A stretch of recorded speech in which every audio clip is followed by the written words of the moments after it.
Welcome to Nanak classes. दोस्तों, Nanak classes के YouTube channel पे आपका स्वागत है। आज है 27 अक्टूबर और 27 अक्टूबर 2023 के जितने भी most important Rajasthan current affairs के क्वेश्चन बनते हैं आज हम उनका डिस्कस करेंगे।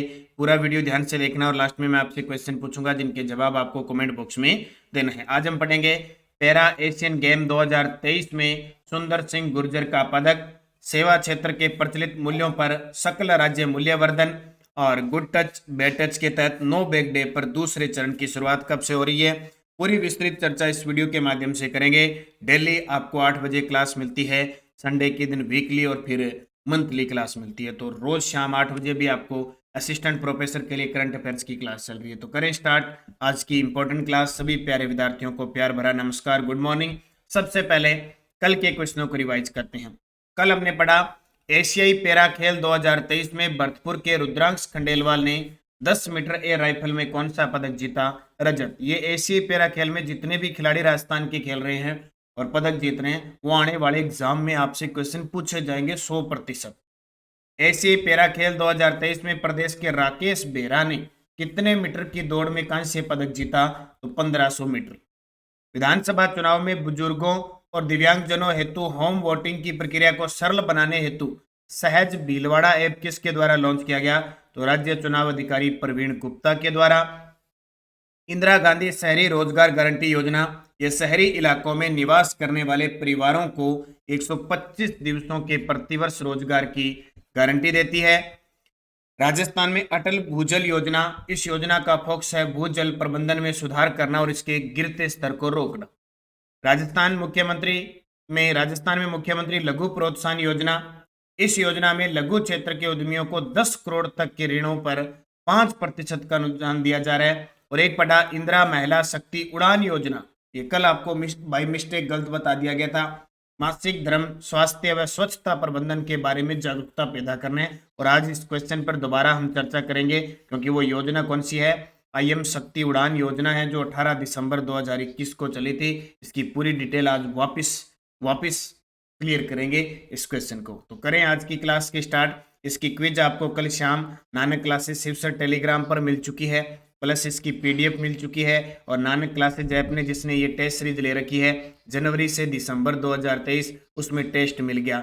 डेली टेस्ट मिलता है, वीकली टेस्ट मिलता है, मंथली मिलता है और मंथली पीडीएफ मिलती है प्रिंट निकालने के लिए। और 1 साल की वैलिडिटी यानी जनवरी से दिसंबर का सारा डाटा है। तो जरूर ज्वाइन करें, इसे अध्ययन करें इसका बार बार, ताकि आप करंट अफेयर्स आपके क्वेश्चन गलत नहीं हो। अब करें स्टार्ट आज का पहला प्रश्न। और बहुत ही अच्छा सुबह सुबह की इस क्लास का अच्छा सुनहरा, क्योंकि हमारे राजस्थान के एक बहुत ही खास खिलाड़ी सुंदर सिंह गुर्जर के बारे में।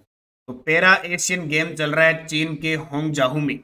2023 में करौली के सुंदर सिंह गुर्जर ने कौन सा पदक जीता है? जी बिल्कुल, सुंदर सिंह गुर्जर पैरा खिलाड़ी हैं। क्या फेंकते हैं? भाला फेंकते हैं। ये आपके सामने तस्वीर F46 इनकी कैटेगरी है और इन्होंने जीता है स्वर्ण पदक। और स्वर्ण पदक ही नहीं जीता बल्कि विश्व रिकॉर्ड भी बनाया है। क्या बनाया है? विश्व रिकॉर्ड भी बनाया है। कैसे बनाया है और किसका रिकॉर्ड तोड़ा है? देखिए, पैरा एशियन गेम 2023 में करौली के सुंदर सिंह गुर्जर ने पुरुषों की भाला फेंक F46 स्पर्धा में विश्व रिकॉर्ड तोड़कर स्वर्ण पदक जीता है।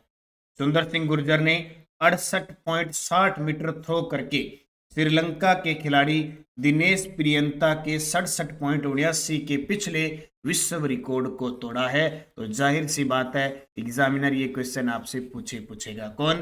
करौली के सुंदर सिंह गुर्जर।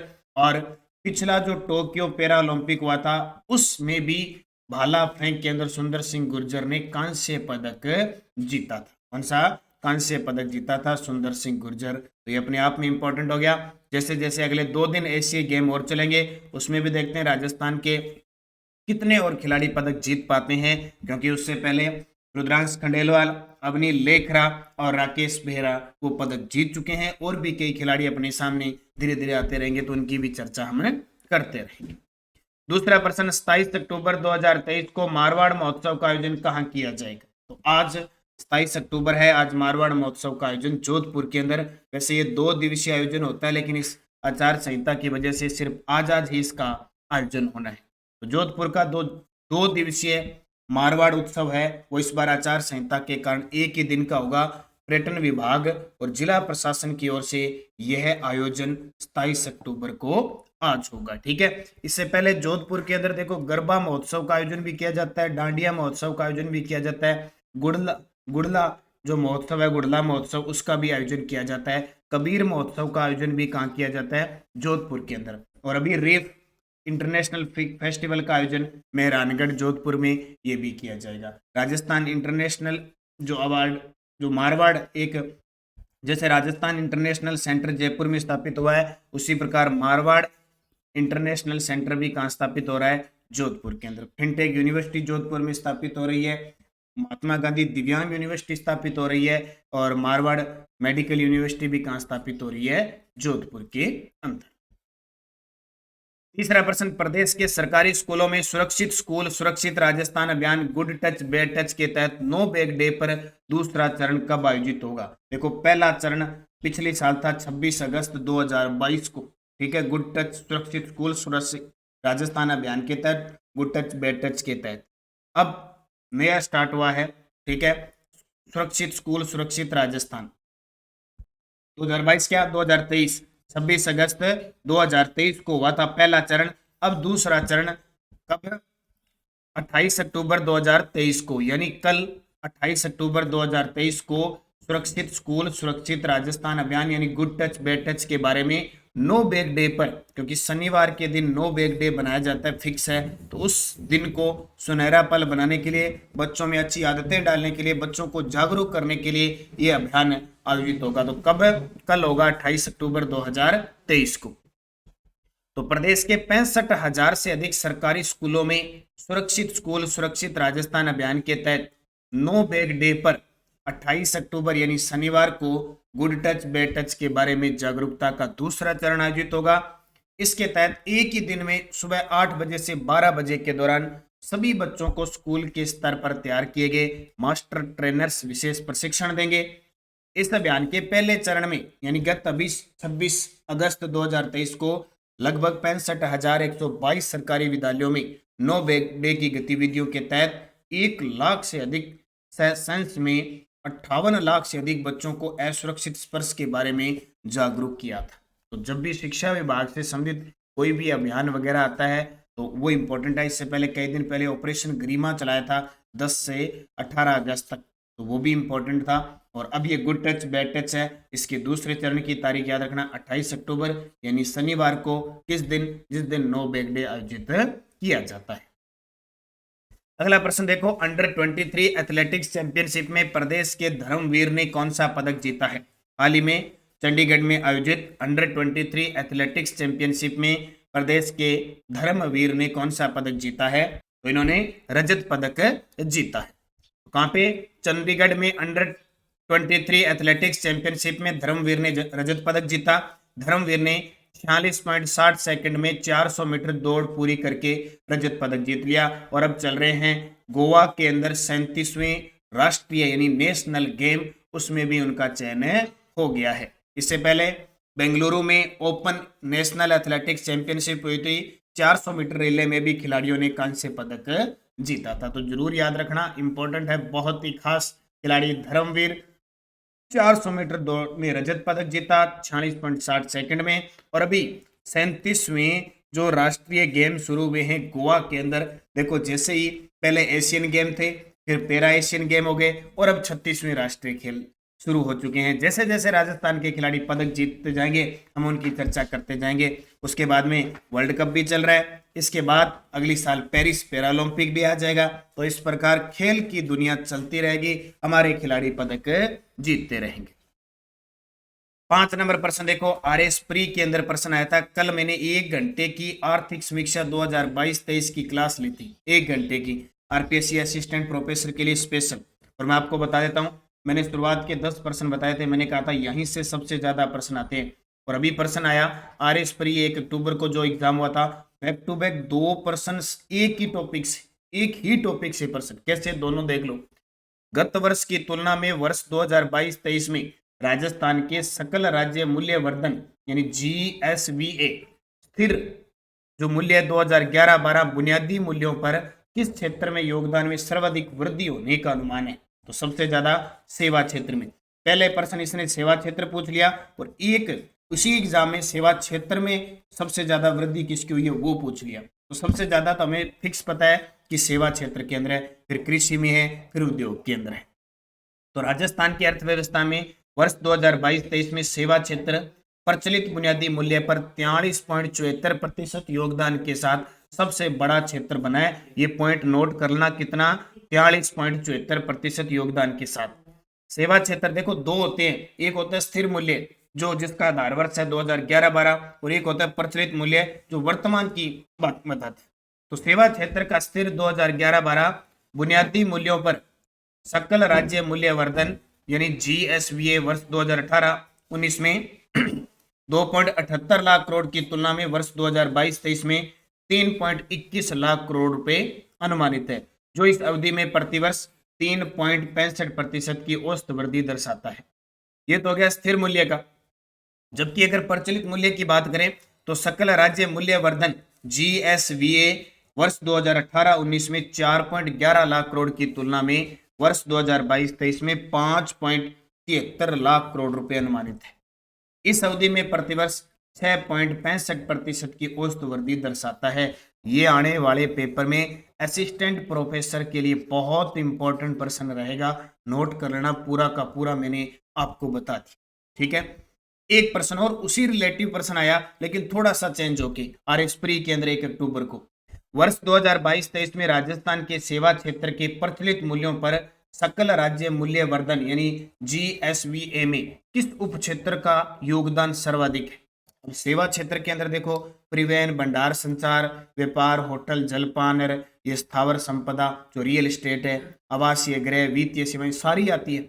लेकिन उनमें से सबसे ज्यादा सेवा के कौन से उप क्षेत्र में सर्वाधिक योगदान रहा? तो व्यापार, होटल और जलपान गृह।